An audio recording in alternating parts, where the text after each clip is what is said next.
Iraq and Afghanistan are very different wars. They've been equally ill-advised, in my opinion. Iraq, what I saw in Iraq was a civil war. Straightforward civil war.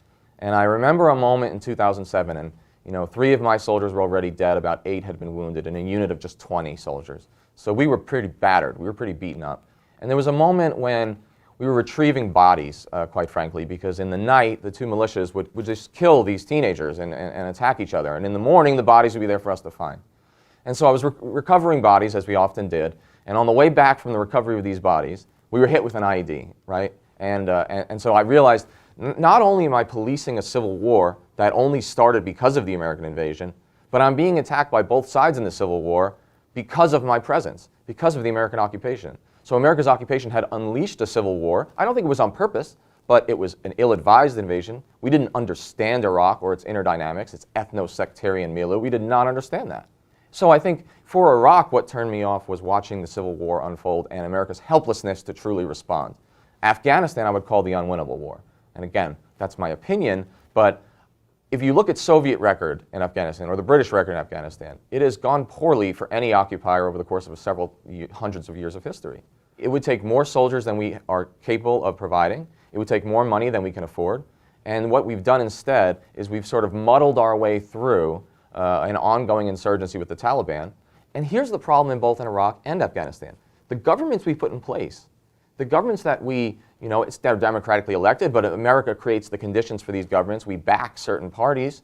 The governments that we've put in place are generally considered illegitimate, corrupt, only marginally effective in both Iraq and Afghanistan. So what we have in Afghanistan is the unwinnable war, 17 years after the war starts, and the Taliban is stronger today, in control of more provinces today.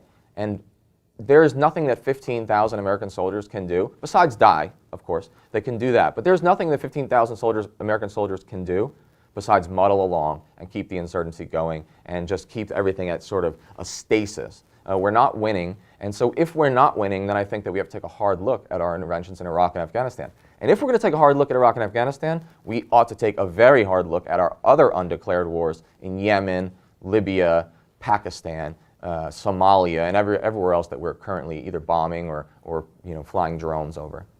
So when you talk about why we're there, I mean, because this is an important question, what are we doing if not winning?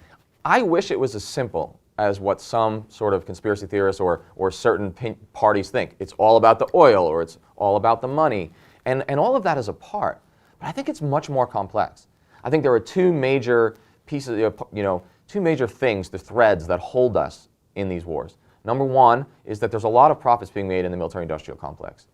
Quite frankly, the war, selling arms, is one of the last American industries that's left. Okay? It's one of the last things the United States does well that we're still number 1 at. Number 1 at dealing arms in the world. Number 1 at supporting our military. Our military budget is 8 or 10 times Russia's. Okay? It's 3 times China's. It's more than the next 9 or so in a row. So that's one thread. And the other one is we've got sunken costs. Okay? It's a sunken cost dilemma. We've lost all these soldiers. We've spent all this money. We're fighting terrorism. Okay? Well, that's a tactic. It's a very strange thing to declare war on. But we're fighting Islamist extremists, we say, in the Middle East. When we do that, if we pull out, there's a portion of the American electorate, I would say probably a majority, that would say, well, we can't leave, because if we leave, there'll be more terrorist attacks on us. But we can't leave. We've already spent 7,000 lives and $2.2 trillion. And so I think this sunken cost fallacy steps in. So what do we have now? We have the inertia of a military-industrial complex, which makes a lot of money for a lot of people and keeps a lot of people employed on one end. And then we have the sunken cost fallacy on the other side, where we say, we've committed so much, we can't possibly leave. And no president wants to be the president that lost the war on terror. Instead, we're in our 3rd administration now, okay? President Bush, he just wanted to leave without losing. Barack Obama, totally different figure. He wanted to leave without losing. He didn't want to be the president that lost the war on terror. And I would argue that it is very unlikely that President Trump will be the president who ends the war on terror. So that means we're looking at potentially up to 7 more years of war with no end in sight, and no one even talking about final victory anymore. And that's interesting because soldiers will join the Army next year who were born after 9/11. And we need to think on that for a second, and what that says about our republic, what that says about the nature of service and the nature of warfare, of perpetual warfare in the American psyche. How do you tell a child, how do I tell my teenager what peace even looks like? He's never lived it. He's never seen it. He was born in 2002.